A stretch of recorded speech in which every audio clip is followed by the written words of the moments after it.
The story begins not with a spotlight, but with the soft glow of a street lamp on a quiet Brooklyn evening. In the Williamsburg neighborhood of April 1942, the air is cool and carries the faint salt of the East River. Rows of tenement buildings line the streets, their brick facades muted by the dim light. Inside a modest apartment on Pulaski Street, a baby girl stirs in a small crib. Her name is Barbra Jones Streisand, though the world will come to know her as Barbra. The room is simple, with worn wooden floors and lace curtains that sway gently by the open window.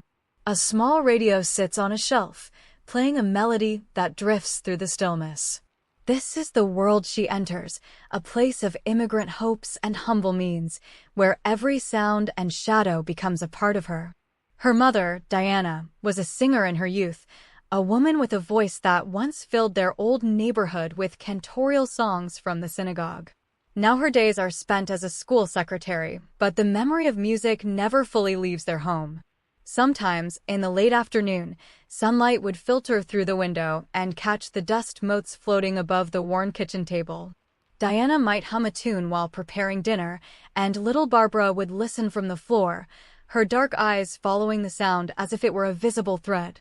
That delicate voice, never fully unleashed, planted a seed of longing in the child. She did not yet understand it, but a connection was forming between music and the quiet ache for something beautiful. Their apartment building had a fire escape, a metal balcony just outside the bedroom window. It was here that young Barbra spent many hours, sitting on the iron grates with a blanket wrapped around her shoulders. From this perch, she could see the lives of the neighborhood unfold below. Women in flowered dresses carried groceries from the corner market. Children played stickball until the streetlights blinked on. The distant rumble of the Williamsburg Bridge echoed like a lullaby. Up here, the world seemed both vast and contained, a stage without curtains. She would rest her chin on the cool railing and invent melodies, soft humming that mingled with the sounds of the city. No one below paid much attention, but something profound was taking shape in the solitude of that fire escape. School was a place of mixed feelings. She was a bright child, yet never quite at ease among her peers. Her father, Emmanuel, had passed away when she was just 15 months old, leaving a quiet absence that lingered in every family gathering. In the hallways of PS 89, she walked with a sense of being different, her nose often buried in a book or her gaze fixed on some distant point. The classrooms were warm and slightly dusty, with wooden desks etched by generations of restless students. On rainy afternoons, when the sky turned the color of pewter, she would sit by the window and watch droplets trace paths down the glass. The teacher's voice became a murmur, and in her mind, she would compose songs, hearing orchestral arrangements that no one else could. It was a secret world, a refuge built of daydreams. Summers brought a change of scenery to the streets of Brooklyn. The heat would rise in shimmering waves from the asphalt, and the scent of baked bread from the local bakery wafted through open windows. Children opened fire hydrants and laughed under the spray, their joyful shouts echoing off the brick walls. Barbra often walked alone to the library, a cool sanctuary of stone and stained glass. She would run her fingers along the spines of books, breathing in the scent of old paper and binding glue. The reading room had tall arched windows and long oak tables polished by time. Here, in the hush of turning pages, she discovered stories of faraway places and glamorous lives. She would read for hours, losing herself in worlds where women wore silk gowns and sang under crystal chandeliers, an escape from the narrow apartment and the hum of the electric fan. Her mother remarried, and the family moved to a slightly larger apartment, but the sense of displacement remained. The new building had a front stoop of brownstone, worn smooth by countless footsteps. On mild evenings, neighbors would gather there, talking in low voices as the sky deepened to indigo. Barbra would sit on the top step, hugging her knees, and listen to the adults discuss their days. There was comfort in the rhythm of their speech, the melody of Brooklyn accents rising and falling. She would study their faces, memorizing the way shadows played across their features, the way a hand gesture could convey an entire emotion. Without realizing it, she was learning the art of storytelling, absorbing the cadence and nuance that would one day make her a master interpreter of song. The radio remained a faithful companion. Late at night, when the apartment was dark and her younger sister slept soundly in the next room, Barbra would carefully turn the dial, seeking the crackling signals of distant stations. She discovered jazz, Broadway show tunes, and the haunting voices of singers from another era. The little speaker cast a warm amber glow in the corner of the room. She would lie on the floor, her ear close to the fabric mesh, and let the music wash over her. Each note was a brushstroke painting images in her imagination, of smoky clubs, of stage curtains parting, of audiences holding their breath. In those solitary nighttime hours, the dream began to solidify, as tangible as the cool hardwood beneath her cheek. A voice was growing inside her, patient and determined, waiting for its moment under a gentler, more distant light. The girl who would become Barbra Streisand did not burst into the world fully formed. She was shaped by these quiet Brooklyn moments, the fire escape balcony, the library's stillness, the radio's amber glow. In the everyday architecture of her childhood, amidst the soft shadows and the distant bridge hum, a sensibility was nurtured. She learned to see the world as a series of delicate compositions, light falling on a flight of stairs, the pattern of rain on glass, the way a melody can lift a heavy heart. These were the early notes of an overture, slow and spacious, that would one day swell into an extraordinary life. And when she finally stepped onto a real stage, she carried Brooklyn with her, not as a backdrop, but as the very timbre of her unforgettable voice. The years of adolescence arrived like a slow change of season in the city. By the early 1950s, the girl from Brooklyn had grown into a young woman with a distinct profile and an even more distinct inner world. She attended Erasmus Hall High School, a grand building of Dutch colonial architecture with a grassy courtyard and old sycamore trees. Here, she stood out, not just for her looks, but for a fierceness that puzzled her classmates. She joined the school choir, a space where her voice could finally unfurl. The rehearsal room had high ceilings and tall windows that let in the cool morning light. On wooden risers, she would stand among the other girls, but when she opened her mouth, a sound emerged that was richer, more complex, full of an ache that seemed far beyond her years. The choir director would pause, listening, and a hush would fall over the room as if the light itself had shifted. After school, she would take the subway into Manhattan, a journey of rumbling cars and flickering lights. She found work as an usherette at the Cherry Lane Theater in Greenwich Village, a small venue with red velvet curtains and the smell of dust and perfume. Standing in the back, watching the same play night after night, she absorbed the rhythms of theater. When the audience was quiet, she could hear the actors' footsteps on the wooden stage, the rustle of costumes, the soft exhalation before a line. At intermission, she'd walk through the narrow lobby, dimly lit with sconces that cast long shadows, and imagine herself behind the curtain, commanding that same attention. The village itself was a maze of cobblestone streets and brownstones, with music drifting from basement clubs like incense. It was here, in the hush between performances, that she began to dream of her own name on the marquee.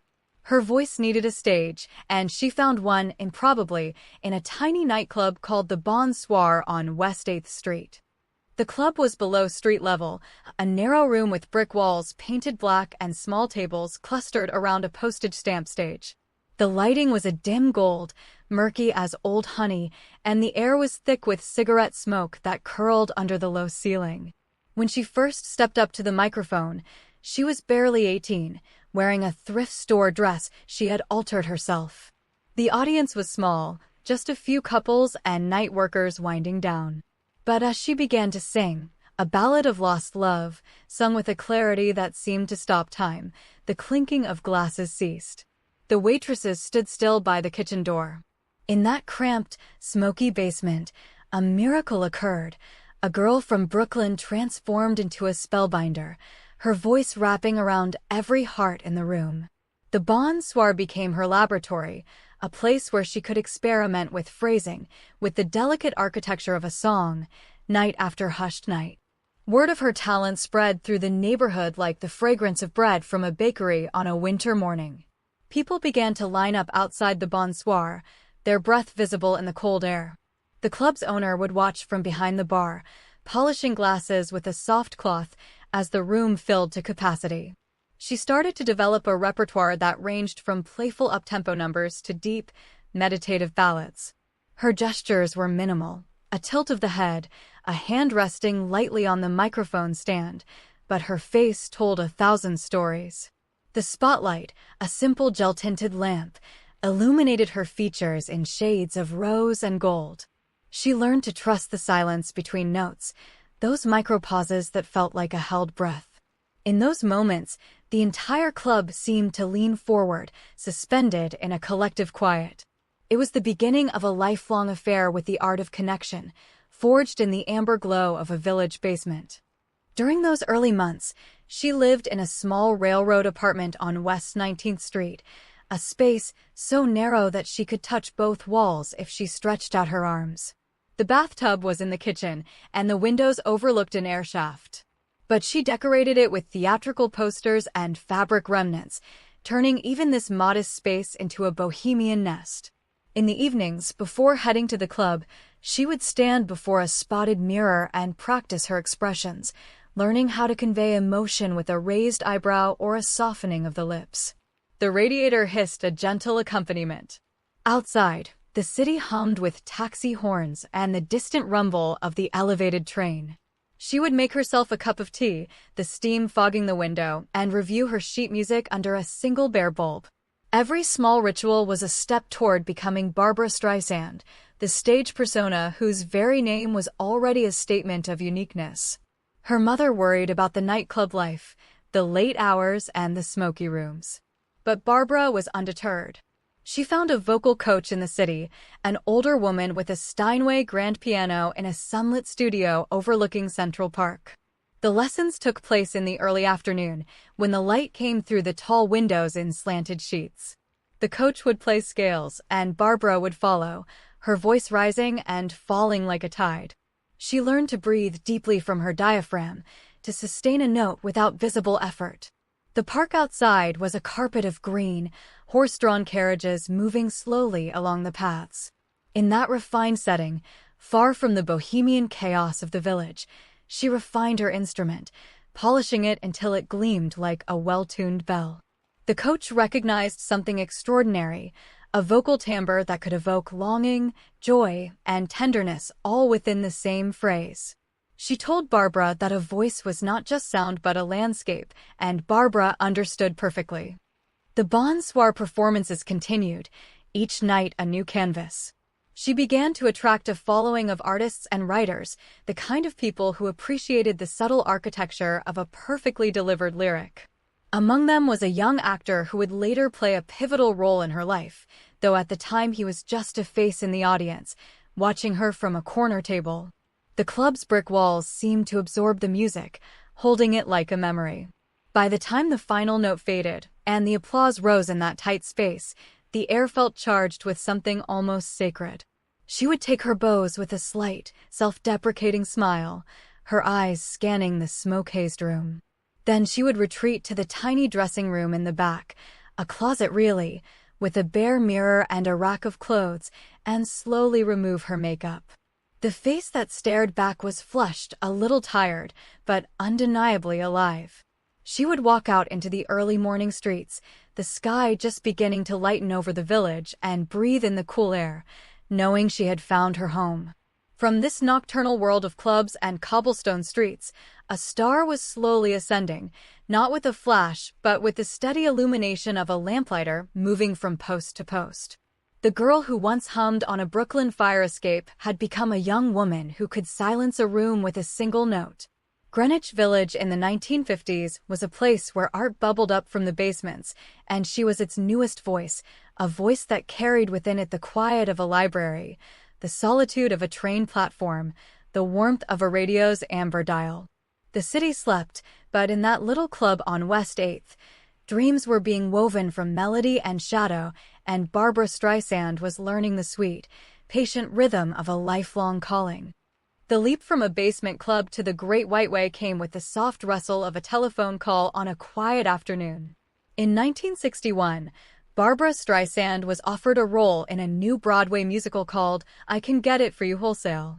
The Schubert Theater was a palace of gold and red, with rows of plush seats and a vast, echoing backstage area. When she first walked through the stage door, she felt the history in the walls, decades of actors, dancers, and dreams absorbed into the brick and velvet. The corridors were narrow and dimly lit, with costume racks lining the walls and the scent of powder and rosin in the air. She was 19 years old, a girl from Brooklyn with no formal dance training, yet she carried herself with the calm of someone who had been preparing for this her entire life. The show's director saw something in her, a quality that could not be taught, an absolute authenticity that would soon make audiences forget they were watching a debutante. Rehearsals took place in a studio with a sprung wooden floor and mirrors that reflected the afternoon sun. The cast would gather every morning, stretching and yawning as the choreographer mapped out the movements.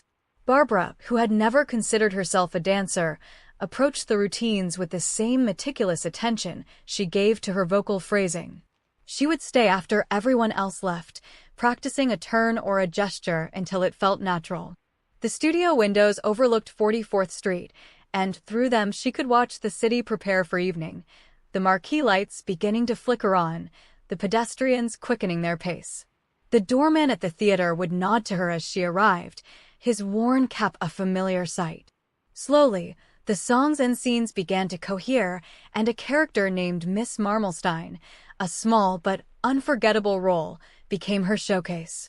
The number was a comedic lament, sung while sitting in a rolling office chair, and in her hands, it became the talk of the theater district. On opening night, the tradition-laden Broadway ritual unfolded backstage. Dressing rooms were abuzz with quiet nerves and the smell of roses. Barbra's space was small, but she had filled it with a few personal touches, a photograph of her mother, a lucky scarf. The call of half-hour came over the loudspeaker, and a hush descended. She sat before the mirror, applying her makeup in careful strokes, the light bulbs around the frame casting a warm, even glow. The sounds of the audience entering the theater filtered through the walls, the murmur of conversation, the rustle of programs. Her heart beat steadily, not with fear but with a deep, centered readiness. She thought of the fire escape, the library, the smoky bonsoir, and she knew that every quiet moment had led her to this curtain. The performance itself was a revelation, though the moment that changed everything lasted only a few minutes. When she rolled out onto the stage in that office chair, her voice filled with exaggerated woe, the audience erupted in spontaneous applause that stopped the show. Standing ovations on a Broadway opening night are rare, but this was something more, a mid-show recognition that a new star had been born while the musical was still in progress. Backstage, the crew exchanged astonished looks. The other actors, many of them seasoned veterans, smiled knowingly. In the wings, the stage manager whispered into his headset, but his eyes never left her. The house lights, if they could, would have seemed to brighten, as if the theater itself was leaning in to claim her. When the final curtain fell, and she took her bow, the roar was thunderous, but to Barbra, it was a warm wave of sound, not overwhelming, just deeply satisfying. I Can Get It For You Wholesale had a respectable run, but the industry had already taken note. Soon, plans were underway for a musical that would become synonymous with her name. Funny Girl, the story of Fanny Brice, a comic actress of the early 20th century. The role seemed tailor-made for her, a chance to embody a woman who used humor and vulnerability in equal measure. The creative team gathered in a midtown office, overlooking the bustle of Times Square. They studied old photographs of Fanny Brice, her extravagant costumes and expressive face, searching for the essence of the character. Barbra would spend long afternoons in the rehearsal hall, working with the director on the smallest details, the tilt of a hat, the timing of a punchline, the way a spotlight might follow her across the stage. The songs, by Jules Stein and Bob Merrill, were crafted to showcase her extraordinary range, from the playful "Don't Rain on My Parade" to the heartbreaking "People." Each rehearsal was like a painter adding layers to a canvas, slowly building a portrait in light and sound. The opening of Funny Girl on March 26, 1964, at the Winter Garden Theater, was an event that reshaped Broadway history. The Winter Garden had a magnificent interior, with a grand proscenium and a ceiling painted like a twilight sky. The audience that night included New York's elite, but also regular theatergoers who had heard the buzz. When Barbra made her entrance, there was a collective intake of breath. She stood on the stage, bathed in a warm, golden light, and began to sing. Her voice soared and whispered, laughed and wept, all in the space of a single phrase. The audience was transported to the Ziegfeld Follies era, to a world of feathers and rhinestones, but the emotion was timeless. By the evening's end, she had not merely performed a role, she had dissolved the distance between artist and audience. The curtain calls went on for what felt like an eternity, and the applause was like the steady crash of waves on a distant shore. Backstage after the performance, a quiet scene unfolded. The dressing room was filled with flowers, their scent heavy and sweet. Barbra sat in a silk robe, slowly removing her stage makeup with cold cream. The mirror reflected a face that was tired but serene. Visitors came and went, fellow actors, producers, old friends from Brooklyn, but she received them with a calm, almost detached grace. She knew that something monumental had happened, but she also knew that this was just the beginning. Outside, the streets of Times Square were alive with neon and traffic, but inside the theater, a deep stillness had settled. The costume racks stood like sleeping ghosts in the corridors. The doorman, who had seen many stars come and go, smiled to himself as he locked the stage door for the night. The marquee lights would glow until dawn, but the artist who caused them to shine was already thinking about the next horizon, the next quiet preparation. The Tony Award she received for Funny Girl was a tangible acknowledgement of what the heart already knew. The statuette, a silver medallion on a black base, sat for a while on a shelf in her apartment, catching the morning light. It joined the memories of the bonsoir, the fire escape, the library windows. Broadway had claimed her, but she was not one to be confined by a single stage. The wider world of film and music beckoned, and in the quiet moments after the award, while the city slept and the theater district's lights slowly dimmed, she began to imagine new landscapes. The story of Barbra Streisand was moving from the footlights to the camera lens, from the proscenium arch to the silver screen, all with the same patient, unhurried inevitability of the tide.